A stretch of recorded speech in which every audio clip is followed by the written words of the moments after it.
الخوت السلام عليكم. صراحة ما كاينش اللي ما كيعرفش هاد الباخرة هادي. هاد الباخرة فيلبينية اللي غرقات 1987 في شواطئ مدينة الجديدة. هاد المنظر الرائع ديال هاد الباخرة من بين الحوايج اللي كيخلوني فيما كنكون غادي لجديدة ضروري انني خصني ندخل الحوزية ونشوف هاد المنظر وناخد بعض الصور والسيلفيات.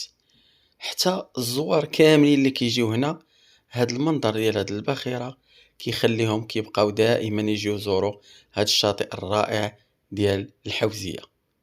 هاد الشاطئ جميل جدا، ولكن اللي كيزيدو جمال واللي كيزيد يعطي واحد رونق خاص هو هاد الباخرة اللي غرقات وقاومت الأمواج لمدة 36 هاد سنة. الباخرة كانت جاية من ساحل العاج من كوت ديفوار وغادا لهولندا بالديار الأوروبية. كانت محملة بكميات كبيرة وهائلة من مادة الخشب تقدر بملايين الدولارات، ولكن ما كتبش ليها توصل بحيث ارتطمت بخليج صخري، يعني حادث ادى الى الانقسام ديالها، وبقى الجزء الاكبر منها هنا في هذا الشاطئ يزين فضاءه ويعطي منظرا رائعا لشاطئ الحوزية. كما كيقولوا مصائب قوم عند قوم فوائد.